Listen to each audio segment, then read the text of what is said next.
Thank you very much, Mr. Chairman. Thank you for your remarks also. And, working together is something that we on this side of the aisle look forward to, particularly when we are able to discern, as we have been, a great deal of problems with the Department of Defense in this case. But thank you. I want to say good morning to you and to our witnesses and to everyone else who's here in the meeting room, as well as my colleagues who've taken time to be here today. All of this comes against a backdrop of 7 straight failed audits by the Department of Defense, which is really hard to fathom. Some of you may be hearing this for the first time, but 7 straight audits deserves an exclamation point behind it, because when we're dealing with the largest appropriation within our nation's budget, we deserve to be served correctly. Oversight of the public purse, it really is not a partisan talking point. It is indeed a constitutional promise that we make to every taxpayer and to every service member who wears the uniform. No federal agency, as I indicated, spends more on contracts than the Department of Defense. In fiscal year 2023, it obligated roughly $456 billion, well over half of all contract dollars, and the current continuing resolution boosts defense discretionary spending to $892 billion. It's kind of hard to get your arms around a number like that, but that is the case, $892 billion. When a balance sheet is obviously that large, even a 1% error drains nearly $9 billion from our troops, our readiness, and our modernization. Yet the Government Accounting Office still places DoD's business system on a fraud risk management of, as the chairman said earlier, a high-risk list, confirming that at least $10 billion in fraudulent payments have gone out since 2017, and then further warning us that the full extent is far higher than that. GAO's message is really rather blunt. Until senior leadership sustains a commitment to every defense dollar, all defense dollars remain at risk.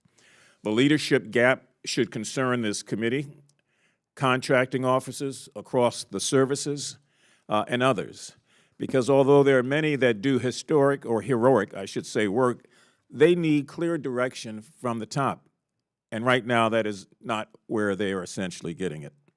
Congress must therefore hold DoD and all of its contractors accountable when fraud erodes readiness, when it squeezes small businesses, and when it undermines the public trust.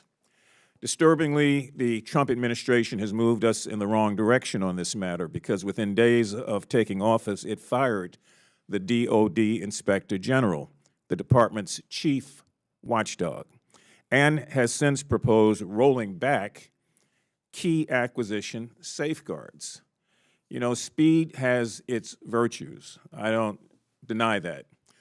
But dismantling guardrails and silencing oversight is not efficiency.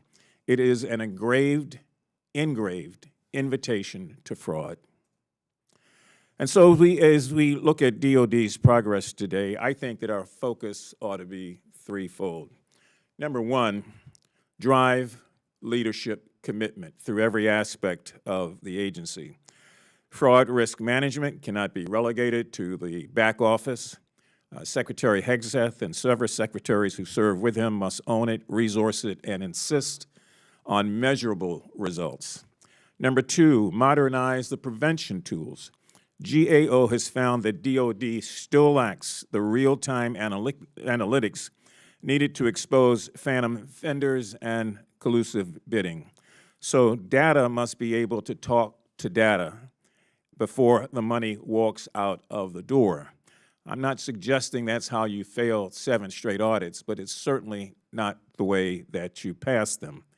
Number three, enforce accountability with consequences. When fraud occurs, suspension, disbarment, and criminal action must be swift, public, and proportional. Anything less rewards the bad actors and punishes all the honest ones. Colleagues, today every fraudulent invoice paid is a weapons system delayed, a housing unit deferred, or a veterans clinic understaffed.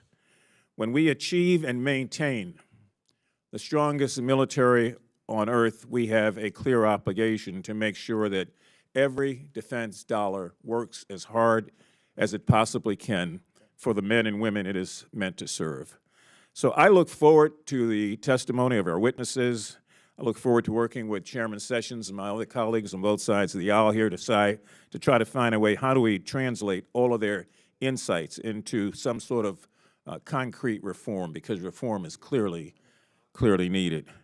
With genuine leadership commitment and a vigilant congressional oversight, ongoing effort, I think we can safeguard, or eventually we'll be able to safeguard, procurement, protect the taxpayer's investment, and then, of course, strengthen our national defense. Without it, we do a disservice to the American taxpayer. Without it, we do a disservice to the men and women who put on a uniform. And without it, we give up the obligation that we have to make sure that waste, fraud, abuse, breaking the law, finding ways to skirt the process, and then ultimately making a profit off the system, that will be with us forever if we do not act and act swiftly. So I want to yield back and again thank the chairman. I want to thank the members present and all those who are here out of a genuine concern to find a way to straighten out what has been a very nasty, ugly problem affecting our Department of Defense. I yield back.